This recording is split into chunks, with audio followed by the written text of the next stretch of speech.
ಎಲ್ರಿಗೂ ನಮಸ್ಕಾರ. ನೀವು ನೋಡ್ತಾ ಇದ್ದೀರಾ ಟಿವಿ ವಿಕ್ರಮ. ನಾನು ಮುಮ್ತಾಜ್ ಅಬ್ದುಲ್ ನೆಲೆಡ್ಕ. ವೀಕ್ಷಕರೇ, ವಿದ್ಯಾರ್ಥಿಗಳ ಭವಿಷ್ಯಕ್ಕೋಸ್ಕರ ಅಂತ ಶುರುವಾದಂತಹ ಒಂದು ಪ್ರತಿಭಟನೆ ಈಗ ಯಾವ ದಿಕ್ಕಿಗೆ ಹೋಗ್ತಾ ಇದೆ? ನೀಟ್ ಪೇಪರ್ ಲೀಕ್ ವಿರುದ್ಧ ಹೋರಾಟ ಅಂತ ಹೇಳ್ತಾರೆ. ಆದ್ರೆ ಅಲ್ಲಿ ಕೇಳಿಸುವಂಥದ್ದು ಯೋಗಿ ಆದಿತ್ಯನಾಥ್ ಅವರ ವಿರುದ್ಧದ ಘೋಷಣೆ. ವಿದ್ಯಾರ್ಥಿಗಳ ಸಮಸ್ಯೆ ಅಂತ ಹೇಳ್ತಾರೆ, ಆದ್ರೆ ಅಲ್ಲಿ ಕಾಣಿಸುವಂಥದ್ದು ರಾಜಕೀಯ ಕಾರ್ಯಕರ್ತರು, ರೈತರು, ಬೇರೆ ಬೇರೆ ಸಂಘಟನೆಗಳು. ಉಪವಾಸ ಸತ್ಯಾಗ್ರಹ ಅಂತ ಹೇಳ್ತಾರೆ, ಅದರಲ್ಲಿ ನಡೆಯೋದೇ ಬೇರೆ. ಒಂದು ಬಾರಿ ಕ್ರಿಕೆಟ್ ಆಡ್ತಾರೆ, ವಾಲಿಬಾಲ್ ಆಡ್ತಾರೆ, ಬೇಕಾದಷ್ಟು ತಿಂತಾರೆ, ಪುಷಪ್ಪು ಏನೇನೋ ಮಾಡ್ತಾರೆ. ಹಾಗಾದ್ರೆ ಇದು ನಿಜವಾಗ್ಲೂ ವಿದ್ಯಾರ್ಥಿಗಳ ಪರವಾಗಿ ನಡೀತಾ ಇರುವಂತಹ ಹೋರಾಟನ ಅಥವಾ ವಿದ್ಯಾರ್ಥಿಗಳ ಹೆಸರಲ್ಲಿ ನಡೀತಾ ಇರುವಂತಹ ಮತ್ತೊಂದು ರಾಜಕೀಯ ಎಜೆಂಡಾನ? ಒಂದಷ್ಟು ಪ್ರಶ್ನೆಗಳನ್ನು ನಿಮ್ಮ ಮುಂದೆ ಇಡ್ತೀನಿ, ದಯವಿಟ್ಟು ನಿಮಗೇನನ್ಸುತ್ತೆ ಉತ್ತರವನ್ನ ಕೊಡಿ. ವೀಕ್ಷಕರ, ನೀಟ್ ಪರೀಕ್ಷೆ ವಿಚಾರವಾಗಿ ಪ್ರತಿಭಟನೆ ಮಾಡ್ತೀನಿ ಅಂತ ಅಭಿಜಿತ್ ದೀಪ್ಗೆ ಬರ್ತಾರೆ, ಹೌದಾ? ಬಟ್ ಈಗ ಒಂದು ಪ್ರಶ್ನೆ ಬರ್ತಾ ಇದೆ, ಈ ಪ್ರತಿಭಟನೆ ನಿಜವಾಗ್ಲೂ ನೀಟ್ ಬಗ್ಗೆನಾ ಅಥವಾ ಬೇರೆ ಅಜೆಂಡಾ ಇದರ ಹಿಂದೆ ಇದೆಯಾ? ಯಾಕಂದ್ರೆ ಅಲ್ಲಿಯವರ ಪ್ರತಿಭಟನೆಗಳಲ್ಲಿ ಇಲ್ಲಿವರೆಗೂ ಕೇಳಿ ಬಂದಂತಹ ಘೋಷಣೆ ಆಗಿರ್ಬೋದು ಅಥವಾ ಅಲ್ಲಿ ನಡೆದಂತಹ ಚರ್ಚೆ ಯಾವುದು ಅಂತ ನೋಡಿದ್ರೆ ಕುಂಭಮೇಳ, ರಾಮ ಮಂದಿರ, ಆಜಾದಿ ಘೋಷಣೆ, ಹಿಂದೂ ಮುಸ್ಲಿಂ ರಾಜಕೀಯ, ಆಮೇಲೆ ಅದು ಯಾರ್ಯಾರೋ ಬರ್ತಾರೆ, ನನ್ನ ಬಟ್ಟೆ ನನ್ನ ಇಷ್ಟ, ನನ್ನ ಲಿಂಗ ನನ್ನ ಇಷ್ಟ, ಏನೇನೋ ಹೇಳ್ತಾರಪ್ಪ. ಇದಕ್ಕೂ ನೀಟ್ ಪರೀಕ್ಷೆಗೂ ಏನ್ ಸಂಬಂಧ? ಇದಕ್ಕೂ ಧರ್ಮೇಂದ್ರ ಪ್ರಧಾನ್ ರಾಜೀನಾಮೆಗೂ ಏನ್ ಸಂಬಂಧ?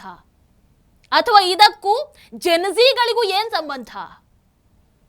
ಅಫ್ಕೋರ್ಸ್ ನೀವು ಒಂದು ಒಳ್ಳೆಯ ಉದ್ದೇಶವನ್ನು ಇಟ್ಕೊಂಡು ನೀವು ಒಂದು ಪ್ರತಿಭಟನೆಯನ್ನ ಮಾಡ್ತಾ ಇದ್ದೀರಾ ಅಂತಂದ್ರೆ ಅದನ್ನ ವೆಲ್ಕಮ್ ಮಾಡ್ತೀವಿ. ಬಟ್ ಇಲ್ಲಿ ನೀವು ಹೇಳ್ತಾ ಇರುವಂತದ್ದೊಂದು, ಮಾಡ್ತಾ ಇರುವಂತದ್ದು ಒಂದು.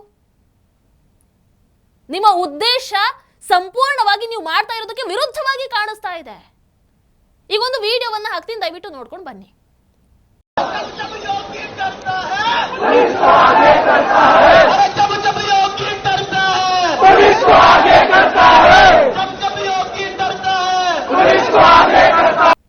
ಏನನ್ನಿಸ್ತು ಈ ವಿಡಿಯೋವನ್ನ ನೋಡಿದ ಮೇಲೆ?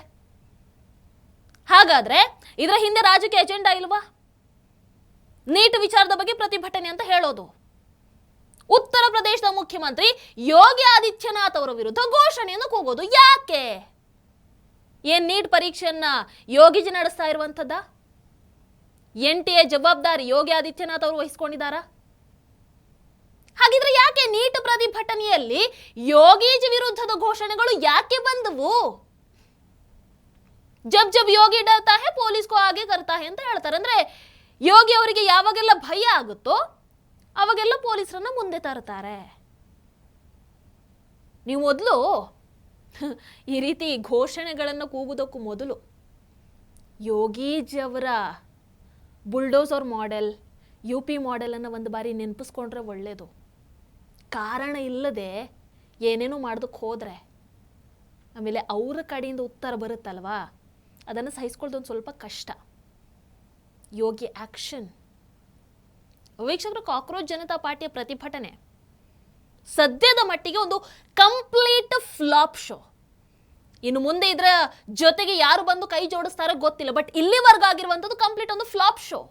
ಮೊದಲಿಗೆ ಅಭಿಜಿತ್ ದೀಪ್ಗೆ ಅಮೆರಿಕದಿಂದ ಬಂದಾಗ ಅವತ್ತೇ ಪರ್ಮಿಷನ್ ತಗೊಳ್ಳದೆ ಇದ್ದಿದ್ದಕ್ಕೆ ದೊಡ್ಡ ಸೀನ್ ಆಗುತ್ತೆ, ಪೊಲೀಸರು ನಮ್ಮನ್ನು ಬಂಧಿಸ್ತಾರೆ, ಸೊ ಇದು ಇಂಟರ್ನ್ಯಾಷನಲ್ ಲೆವೆಲ್ ನ್ಯೂಸ್ ಆಗುತ್ತೆ ಅಂತೆಲ್ಲ ಪ್ಲಾನ್ ಅನ್ನ ಹಾಕೊಂಡಿದ್ರು.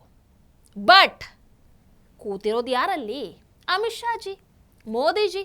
ಅಮಿತ್ ಶಾಜಿ ಪ್ಲಾನ್ ಅನ್ನು ಸಂಪೂರ್ಣ ಉಲ್ಟಾ ಮಾಡ್ತಾರೆ ಫಸ್ಟ್ ಡೇ ಇಂದ. ನೀಟ್ ಪ್ರಶ್ನೆ ಪತ್ರಿಕೆ ಸೋರಿಕೆ ಪ್ರಕರಣದ ವಿರುದ್ಧ ಕೇಂದ್ರ ಶಿಕ್ಷಣ ಸಚಿವ ಧರ್ಮೇಂದ್ರ ಪ್ರಧಾನ್ ಅವರು ರಾಜೀನಾಮೆಯನ್ನು ಕೊಡಬೇಕು ಅಂತ ಹೇಳಿ ಜೂನ್ 6ರಿಂದ ಪ್ರತಿಭಟನೆಯನ್ನು ಆರಂಭ ಮಾಡಿದ್ರು. ಡೆಲ್ಲಿ, ಜೈಪುರ್, ಲಕ್ನೋ, ಅಮೃತ್ಸರ್, ಪುಣೆ, ಬೆಂಗಳೂರು ಬಹಳಷ್ಟು ಕಡೆ ಬಂದ್ರು, ಪ್ರತಿಭಟನೆಗಳು ಆಯ್ತು. ಆದ್ರೆ ಅವರಿಗೆ ರಾಷ್ಟ್ರ ಮಟ್ಟದಲ್ಲಿ ಈ ಮೂಲಕ ಒಂದು ದೊಡ್ಡ ಪರಿಣಾಮವನ್ನ ಬೀರೋದಕ್ಕೆ ಆಗ್ತಾ ಇಲ್ಲ. ಅಂಡ್ 22 ಮಿಲಿಯನ್ ಫಾಲೋವರ್ಸ್ ಅಂತ ಹೇಳ್ತಾರೆ. ಎಲ್ಲೂ ಕೂಡ ಅಟ್ಲೀಸ್ಟ್ ಒಂದು ಲೆಕ್ಕಕ್ಕಾದ್ರೂ ಜೆನ್ಸಿಗಳು ಬರ್ತಾರಾ? ಇಲ್ಲ. ಈ ಹೋರಾಟಕ್ಕೆ ಸೋನಂ ವಾಂಗ್ಚುಕ್ ಆಗಿರಬಹುದು, ಪ್ರಕಾಶ್ ರಾಜ್ ಆಗಿರಬಹುದು, ಇಂತಹ ವ್ಯಕ್ತಿಗಳು ಬರ್ತಾರೆ, ಬೆಂಬಲವನ್ನು ಸೂಚಿಸ್ತಾರೆ. ಆದರೂ ಕೂಡ ನಿರೀಕ್ಷಿಸಿದ ಮಟ್ಟಕ್ಕೆ ಇವರಿಗೆ ಈ ಒಂದು ಪ್ರತಿಭಟನೆಯನ್ನು ತೆಗೆದುಕೊಂಡು ಹೋಗೋದಕ್ಕಾಗಲಿಲ್ಲ. ಈಗ ಮತ್ತೆ ಜೂನ್ 20ನೇ ತಾರೀಕಿನಿಂದ ದೆಹಲಿಯ ಜಂತರ್ ಮಂತರಲ್ಲಿ ಮತ್ತೊಮ್ಮೆ ಪ್ರತಿಭಟನೆ ನಡೀತಾ ಇದೆ. ಆದರೆ ಇದಕ್ಕೂ ಅಷ್ಟೇ ಇಲ್ಲಿವರೆಗೂ ಏನು ದೊಡ್ಡ ಮಟ್ಟದ ಪ್ರತಿಕ್ರಿಯೆ ಕಾಣಿಸ್ತಾ ಇಲ್ಲ. ಅದಕ್ಕೀಗ ಜನರನ್ನ ಸೆಳೆಯೋದಕ್ಕೆ ಅಂತ ಬೇರೆ ಬೇರೆ ಪ್ಲಾನ್ಗಳು ನಡೀತಾ ಇದೆ. ಅದರ ಭಾಗವಾಗಿ ರೈತರನ್ನ, ಕಾರ್ಮಿಕರನ್ನ, UPSC SSC ಅಭ್ಯರ್ಥಿಗಳನ್ನ ಎಲ್ಲರನ್ನ ಈ ಚಳುವಳಿಗೆ ಸೇರ್ಕೊಳ್ಳಿ ಅಂತ ಕರೆ ಕೊಡ್ತಾ ಇದ್ದಾರೆ.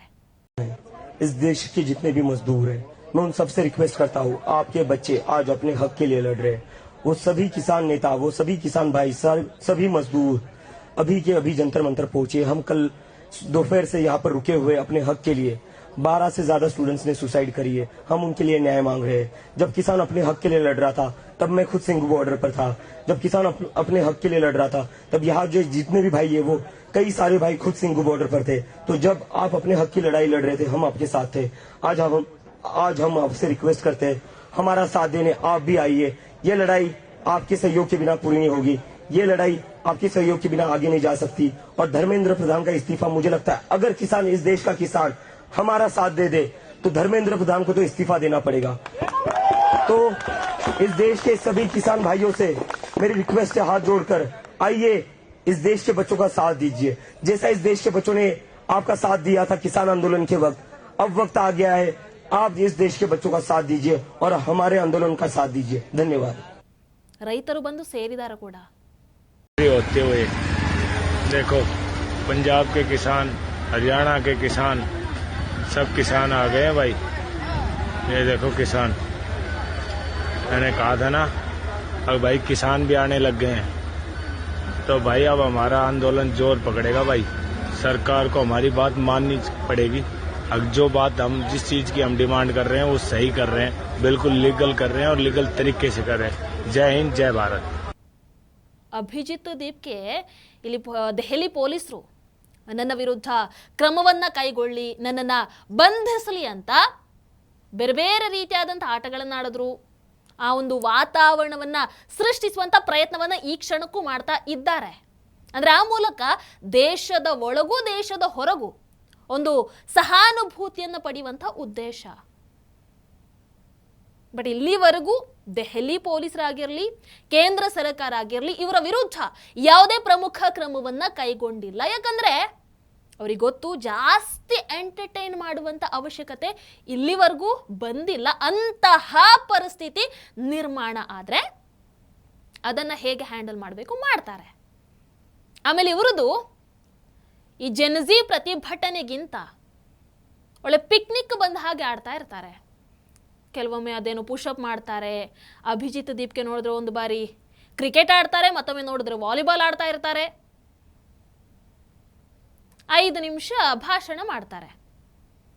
ಉಪವಾಸ ಸತ್ಯಾಗ್ರಹ ಅಂತೆಲ್ಲ ದೊಡ್ಡ ದೊಡ್ಡ ಡಯಲಾಗ್ ಬಿಟ್ರು.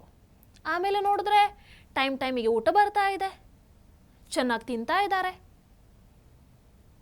ಏನೋಪ್ಪ, ಇವರಲ್ಲಿ 1% ಕೂಡ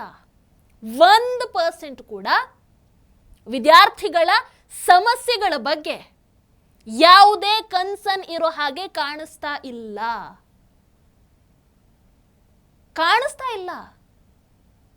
ಅಭಿಜಿತ್ ದೀಪ್ಗೆ ನೋಡಿದ್ರೆ ಯಾರು ಕೂಡ ಪ್ರತಿಭಟನಾ ಸ್ಥಳವನ್ನು ಬಿಟ್ಟು ಹೋಗೋದೇ ಇಲ್ಲ ಅಂತ ಹೇಳ್ತಾರೆ. ಆಮೇಲೆ ಅದೇ ಅಭಿಜಿತ್ ದೀಪ್ಗೆ ಅವರೊಂದು ವಿಡಿಯೋ ವೈರಲ್ ಆಯಿತು. ಪ್ರತಿಭಟನೆಯಿಂದ ಒಂದು ಸ್ವಲ್ಪ ಬ್ರೇಕನ್ನು ತಗೊಂಡು 5 ಸ್ಟಾರ್ ಹೋಟೆಲಿಗೆ ಹೋಗಿ ಚಿಲ್ ಮಾಡ್ಕೊಂಡು ಬರ್ತಾರೆ. ಎಲ್ಲಿಂದ ಬರುತ್ತೆ ಅದಕ್ಕೆ ಹಣ? ಯಾರು ಫಂಡ್ ಮಾಡ್ತಾ ಇದ್ದಾರೆ? ಅದೇ ಬಾಕಿ ಇರೋರು ಜಂತರ್ ಮಂತರಲ್ಲಿ ಸಾಮಾನ್ಯವರ ಕಾಕ್ರೋಚ್ ಕಾರ್ಯಕರ್ತರು ಬಿಸಿಲಲ್ಲಿ ಬೆವರು ಸುರಿಸ್ಕೊಂಡು ಪ್ರತಿಭಟನೆ ಏನು ಮಾಡ್ತಾ ಇರ್ತಾರಲ್ಲಿ. ವೀಕ್ಷಕರೇ, ಈಗ ಒಂದು ವಿಡಿಯೋ ಬರ್ತಾ ಇದೆ. ಆ ವಿಡಿಯೋ ನೋಡಿದ ಮೇಲೆ ಯಾಕೋ ಹಳೆಯ ಟೂಲ್ ಕಿಟ್, ಒಂದು ಪ್ರೊಪಗ್ಯಾಂಡ ಮುನ್ನೆಲೆಗೆ ಬರ್ತಾ ಇರೋ ಹಾಗೆ ಕಾಣಿಸ್ತಾ ಇದೆ. ಜಂತರ್ ಮಂತರಲ್ಲಿ ನಡೀತಾ ಇರುವಂತಹ ಕಾಕ್ರೋಚ್ ಜನತಾ ಪಾರ್ಟಿಯ ಪ್ರತಿಭಟನೆಗೆ ಈಗ ರೈತರು ಬಂದು ಸೇರ್ಕೊಂಡಿದ್ದಾರೆ. ಈ ಹಿಂದೆ ರೈತ ಪ್ರತಿಭಟನೆ ಅಂತ ರೈತರ ವೇಷದಲ್ಲಿ ಬಂದಂಥವರು ಅಲ್ಲಿ ಯಾವ ಯಾವ ಪ್ರತಿಭಟನೆಗಳನ್ನು ಮಾಡಿದ್ರು, ಏನೇನು ಮಾಡಿದ್ರು ಅನ್ನುವಂಥದ್ದನ್ನು ನೀವು ನೋಡಿರಬಹುದು, ನಿಮಗೆ ನೆನಪಿರಬಹುದು. ಈಗ ಮತ್ತೆ ಇವರು ಇಲ್ಲಿ ಬಂದು ಸೇರ್ತಾ ಇರುವಂಥದ್ದು ಸಣ್ಣ ಮಟ್ಟಿಗೆ ಯೋಚನೆ ಮಾಡಬೇಕಾಗಿರುವಂಥದ್ದು. ನೀಟ್ ವಿದ್ಯಾರ್ಥಿಗಳನ್ನು ಕೇಂದ್ರವಾಗಿ ಇಟ್ಕೊಂಡು, ಜೆನ್ಝಿಗಳನ್ನು ಕೇಂದ್ರವಾಗಿ ಇಟ್ಕೊಂಡು ಆರಂಭ ಆದಂತಹ ಪ್ರತಿಭಟನೆ ಈಗ ಯಾವ ದಿಕ್ಕಿಗೆ ಸಾಗ್ತಾ ಇದೆ?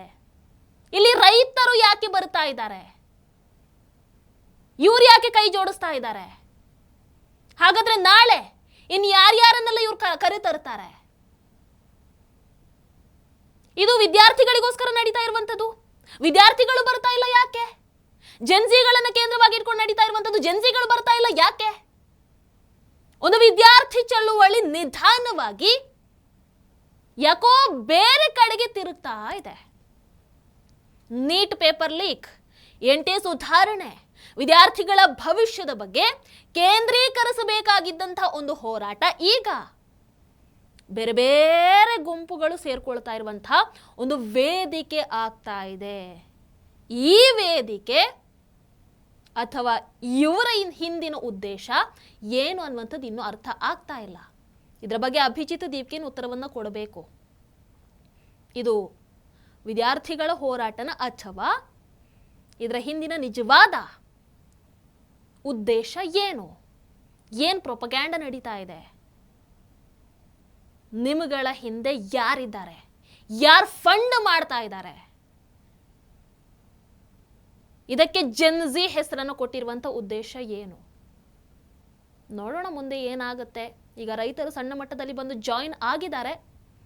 ಇನ್ನಿದು ಏನಾಗುತ್ತೆ?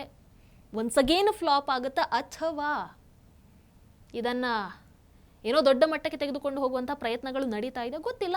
ಇದರ ಬಗ್ಗೆ ನಿಮ್ಮ ಅನಿಸಿಕೆ ಏನು? ಕಾಮೆಂಟ್ ಮಾಡಿ. ನಮಸ್ಕಾರ. ಟಿವಿ ವಿಕ್ರಮ, ದೇಶ ನಿಮ್ಮ ಕೈಯಲ್ಲಿ. ಈ ಕಾರ್ಯಕ್ರಮ ನಿಮಗೆ ಇಷ್ಟ ಆಗಿದ್ದಲ್ಲಿ ಲೈಕ್, ಶೇರ್ ಹಾಗೂ ಕಮೆಂಟ್ ಮಾಡಿ. ಟಿವಿ ವಿಕ್ರಮದ ಕಾರ್ಯಕ್ರಮಗಳನ್ನು ನಿರಂತರವಾಗಿ ವೀಕ್ಷಿಸಲು ಸಬ್ಸ್ಕ್ರೈಬ್ ಮಾಡಿ, ಬೆಲ್ ಐಕನ್ ಒತ್ತಿ.